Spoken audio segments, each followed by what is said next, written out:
हमारी इम्यूनिटी में भी सुधार होगा, मानसिक तनाव कम हो जाता है। सिम्ब क्रिया के अभ्यास से हम खुद को तैयार रख सकते हैं और ऑक्सीजन का स्तर और बीमारी से लड़ने की ताकत भी बढ़ा सकते हैं। तो ये एक सरल सा अभ्यास है। ये उन लोगों के लिए जरूरी नहीं है जो शक्ति चलन क्रिया कर रहे हैं, इसे करने की जरूरत नहीं है।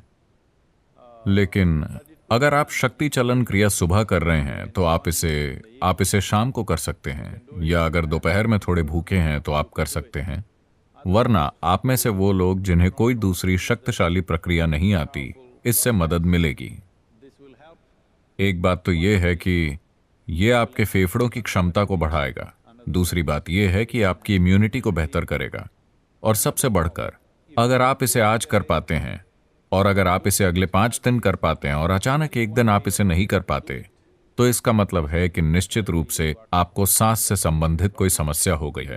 अब सद्गुरु आपको अभ्यास के बारे में बताएंगे। कृपया वीडियो देखते समय अभ्यास करने की कोशिश न करें। पहले निर्देशों को पूरी तरह सुनें और फिर यह अभ्यास खुद से करें।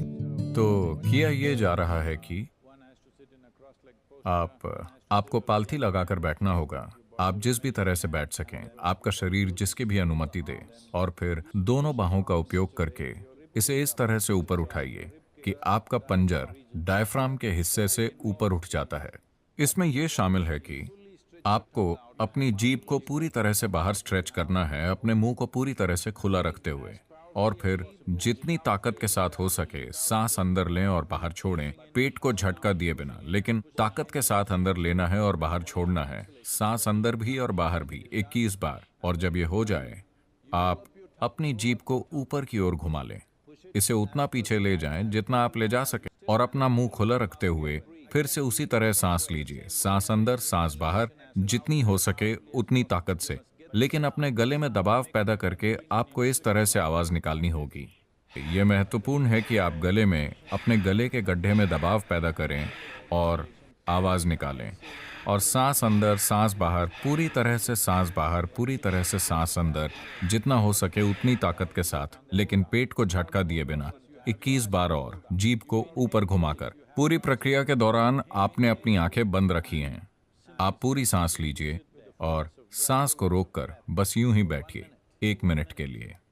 अगर आपकी उम्र ज्यादा है या आपको सांस लेने में दिक्कत है, तो कम से कम 30 सेकंड के लिए। अगर आप 1 मिनट के लिए नहीं कर पा रहे हैं, तो कम से कम आप 30 सेकंड के लिए वहां रुकिए। अभी वो इसे करके दिखाएंगी। कृपया ध्यान से देखिए।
अपना मुंह बंद रखकर सांस छोड़िए, गले के गड्ढे में दबाव पैदा करके वहां से आवाज निकालते हुए। अगर आप चाहें तो आप अपनी आंखें बंद रखकर कुछ देर के लिए बैठ सकते हैं और फिर सामान्य गतिविधि शुरू कर सकते हैं। ये एक सरल सा अभ्यास है जिसे कोई भी कर सकता है। इस बात का ख्याल रखें कि आपका पेट पूरी तरह भरा ना हो, आप थोड़े से भूखे हों। अगर आपका पेट पूरी तरह से खाली ना हो तो कम से कम आपको थोड़े भूखे जैसी स्थिति में होना चाहिए। कृपया अभ्यास को ठीक उसी तरह से करें जैसा निर्देशों में बताया गया है। इसमें कोई भी बदलाव न करें, जैसे कि गिनती बढ़ाना। 6 से 70 साल की उम्र का कोई भी व्यक्ति इस अभ्यास को कर सकता है, चाहे उनकी शारीरिक और मेडिकल स्थिति कैसी भी हो। 6 साल से कम उम्र के लोग और 70 साल से अधिक उम्र के लोग भी यह अभ्यास कर सकते हैं, लेकिन उन्हें सांस की प्रक्रिया केवल 12 बार ही करनी चाहिए, 21 बार नहीं। जिन लोगों के मस्तिष्क में किसी प्रकार का ट्यूमर है या मस्तिष्क में रक्तस्राव होता है, वे भी इसका अभ्यास कर सकते हैं, लेकिन उन्हें भी सांस की प्रक्रिया केवल 12 बार ही करनी चाहिए, 21 बार नहीं।